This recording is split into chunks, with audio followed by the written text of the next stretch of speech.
Hello, my name is Hannah Carlton, and today I'll be giving a speech on racial discrimination. Is the world still seen in black and white? My moral position on this issue is that discrimination is that all people are equal no matter what or who they are. I believe that all people should be treated the same way no matter if they're black, white, gay, straight, anything like that. I don't just see black and white, I see people. I've always been a proponent of equal rights amongst everyone, not just one race or a gender. To me, we were all created and to love one another, to share this wonderful world with each other. And as Rachel stated in The Right Thing to Do, we all agree racism is wrong. So, who is affected by racial discrimination and when it comes to education? There was a college student named Abigail Fisher. She had applied to the University of Texas at Austin and was rejected due to her race. She then took this case to court and ended up being up in front of the Supreme Court not once but twice. This case became known as the Fisher versus UT Admissions 1 and later Fisher versus UT Admissions 2. In the first case, she lost due to the school needing to be diverse based upon the state laws. This is an ongoing issue with many colleges, and when you start to apply to college, if you aren't already, you'll realize this, that a lot of colleges are wanting to become diverse and they want diversity. For an example, I've applied to NC State University and they are really big on diversity, so they want in a lot of their personal statements what makes you unique, what makes you diverse. A lot of it has to do with race, some has to do with what you've done in school, what you've done outside of school, and kind of your religion and stuff like that. So whatever makes you diverse, but this has been kind of an ongoing situation that's hard to judge between schools and colleges especially.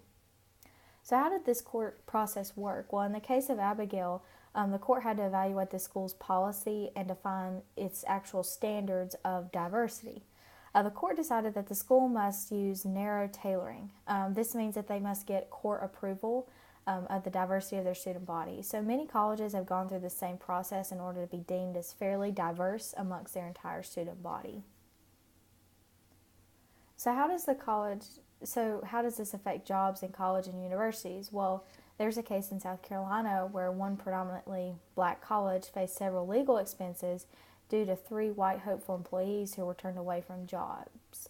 Allegedly, Benedict College engaged in unlawful practices when not hiring the 3 people due to their race.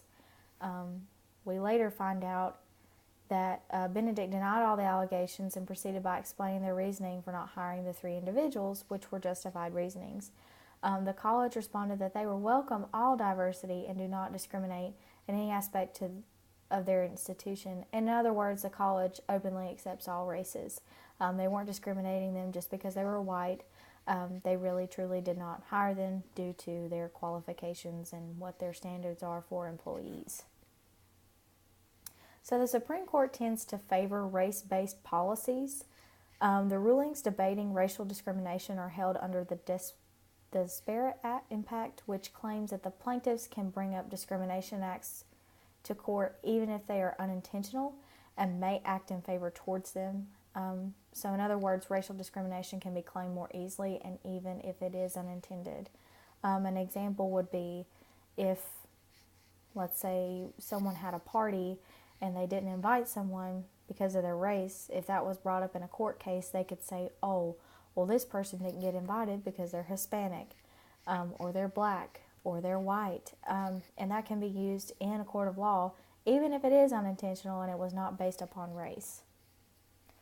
So what exactly racial discrimination it shows is it depicts the act of racial discrimination. Many people feel as though one race is always held in better standards than other. You can see throughout history that a lot of groups like Black Lives Matter believe that the white race was held to a higher standard rather than those that were black. And we've seen this throughout our history as a nation, and we'll continue to probably see it for future years to come, just with the balance of social order and the fact that race has been such a big depicting thing of how people and of who people are. So there is a thing called a pyramid of hate. The pyramid of hate is basically rates how much you could hate someone based on their race. You start with discrimination. Basically, you don't like the person just because they are a certain race. Scapegoating, this goes along with certain traits belong to a certain race. For example, a lot of people say that black people like fried chicken, or white people dress preppy, or Hispanics like Hispanic food all the time, which is not a case. That's just a scapegoating thing. It's almost like a stereotype for them.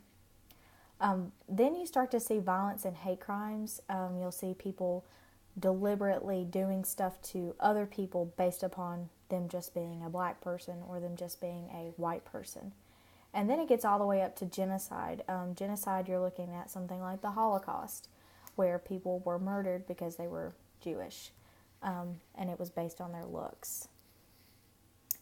So the pyramid of hate shows a level of aggression that can be targeted towards a certain race. Each level as you move up the pyramid is more violent than the previous. And many of these terms used in this diagram, you can see through trials such as the Civil Rights Movement, the Holocaust, and many others. I hope that this video is beneficial to you, and thank you for watching.